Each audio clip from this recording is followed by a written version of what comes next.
Olá, sétimo ano. Boa tarde. Tudo bem com vocês, meus queridos? Que estejam todos na santa paz. Nós estamos mais uma vez de volta com a nossa aula de religião. Essa semana nós ainda teremos, uma aula normal. Esse assunto ele vai ser um pouco extenso, então nós vamos trabalhar parte desse assunto de hoje. E como na próxima quarta-feira será a revisão dos conteúdos para a nossa avaliação bimestral, nós iremos deixar parte desse assunto de hoje para ser concluído após a avaliação, após as avaliações. Ok? Entenderam? Então, o nosso assunto de hoje é vozes que não se calam. O título da nossa aula de hoje, vozes que não se calam. E para a nossa reflexão dessa tarde, tem como base Isaías, capítulo 50 e o versículo 4. O que diz? Diz o seguinte: o Senhor Deus me deu a língua de um discípulo, para que eu saiba confortar pela palavra o que está abatido. Linda reflexão, encontrada em Isaías, capítulo 50 e o versículo 4. O que diz a frase, O que a gente entende da frase? Que o Senhor Deus, Ele nos deu uma língua de discípulos. O que faziam os discípulos? Eles anunciavam boas novas, Eles levavam mensagem de paz, eles levavam alegria, esperança, eles ajudavam as pessoas com uma palavra de conforto, com uma palavra amiga. E o próprio texto diz, a própria frase diz, que nós possamos saber confortar os outros usando essa parte tão importante do nosso corpo, que é a língua. Que essa parte tão pequena nós usamos muitas vezes de forma errada. Usamos para abençoar, muitas das vezes usamos, também para amaldiçoar. Mas que a gente fique com a parte boa, Senhor Deus me deu uma língua de discípulo para que eu saiba confortar pela palavra o que está abatido. Então a frase é maravilhosa, que nós possamos usar esse órgão tão pequeno que nós temos, mas que de um valor tão essencial nas nossas vidas, usando dela para abençoar outras pessoas, para levar palavras, de esperança, palavras de ânimo, de conforto.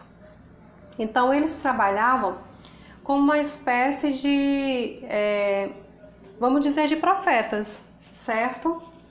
Então, hoje nós somos profetas espalhados por este mundo inteiro, O que faziam os profetas? Eles levavam a mensagem.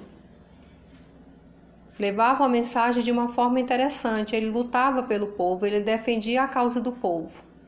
E hoje nós também somos profetas, inúmeros profetas espalhados por todo este mundo, que luta por causas diferentes, que defende causas diferentes, que fazem, que buscam oportunidades, que buscam, que levam mensagem de esperança, que lutam por causas importantes. Então, hoje nós somos considerados profetas espalhados por todo este mundo de meu Deus, cada um reivindicando, cada um buscando da forma que ele gostaria, da forma que ele acha que é interessante. E só citando exemplos aqui de alguns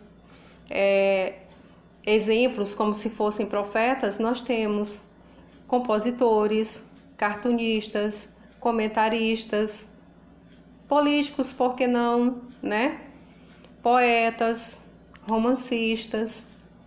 Então, cada um desses exerce uma função semelhante à de profetas. na opinião de vocês? O que vocês acham? Sim ou não? Sim, na minha opinião, porque eles fazem realmente algum anúncio, né? Eles buscam soluções de alguns problemas mostrando em seus trabalhos, seja ela música, seja ela poesia, enfim. Certo? Então, nossa aula de hoje é falando sobre esse assunto maravilhoso, vozes que não se calam. Ok? Então, vamos lá, começando aí a leitura do nosso assunto, que diz o seguinte: o mundo está cheio de problemas. Isso todo mundo sabe. Mas algumas coisas mudaram para melhor nos últimos tempos. Por exemplo, antigamente, as guerras eram cercadas de uma propaganda que as fazia parecer gloriosas. O horror do campo de batalha não chegava ao conhecimento de quem estava quieto na sua casa. Ser contra a guerra, recusar-se a combater, parecia coisa de covarde, motivo de vergonha, principalmente a parte da Guerra do Vietnã, acontecida em 1964 a 1975. Esse sentimento está mudando. É que agora, com os recursos da comunicação moderna e a coragem de muitos fotógrafos e jornalistas, o mundo pode ver as imagens e saber dos fatos que ficam ocultos, sepultados na distância. Imagens falam porque alguém sentiu necessidade de ampliar desse modo a sua voz. Então, o nosso primeiro parágrafo, ele retrata basicamente o que já falei na introdução da aula em relação às vozes que não se calam em forma de levar a mensagem, né? Em forma de profetas. E o que foi que a gente falou? Que essas mensagens elas podem ser expostas, elas podem se tornar em notícia de várias formas. Ele cita esse exemplo, gente, da guerra acontecida nessa época, como algo que não era divulgada, porque não existiam meios para divulgarem as mesmas, né? Então, o que acontecia? As pessoas ficavam sem ter contato, né? Não sabiam o que acontecia lá no campo de batalha, não chegava ao conhecimento, né, de quem estava quieto em suas casas. E hoje, a forma de noticiários que nós temos hoje, ela é muito variada, ela é muito vasta. Nós estamos dentro da nossa casa e conseguimos estar conectados com o mundo inteiro ao mesmo tempo, né? Então, através de televisão, através dos nossos próprios celulares, usando da internet, né, os meios de comunicação, faz com que nós ficamos sabendo de acontecimentos naquele exato momento. Então, notícias hoje acontecidas no outro lado do país, para a gente não é mais essa dificuldade, né, de ficarmos sabendo anos depois. Agora sim, as notícias elas são instantâneas, né? Rapidinho a gente fica sabendo do que está acontecendo no mundo à nossa volta. Então,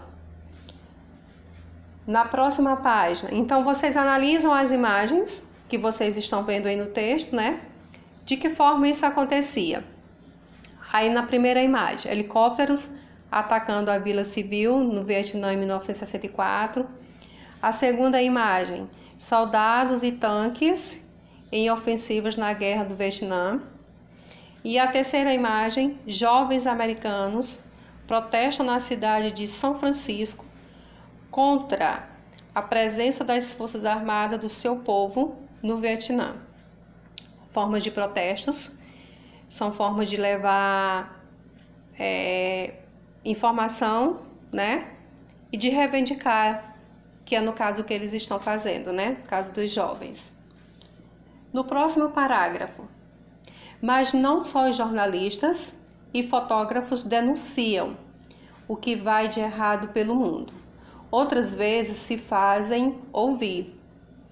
Em 1970, durante a ditadura militar no Brasil, o compositor Chico Buarque lançou um disco com a canção Apesar de Você. Leia um trecho dessa canção. Está logo abaixo, né? O trecho da canção.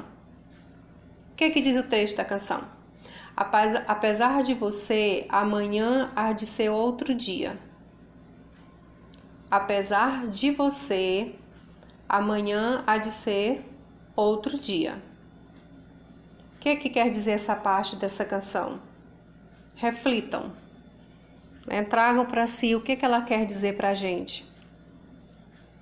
Em 1979, Elis Regina cantava a necessidade de trazer de volta as pessoas que tinham sido exiladas do Brasil por motivos políticos e se solidarizava com a dor de seus familiares. Leia o trecho da canção O Bêbado e A Equilibrista, de João Bosco e Aldir Blanc.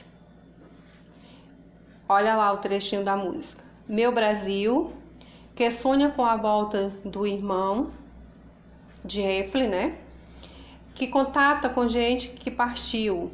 Aliás, que com tanta gente que partiu no rabo de foguete.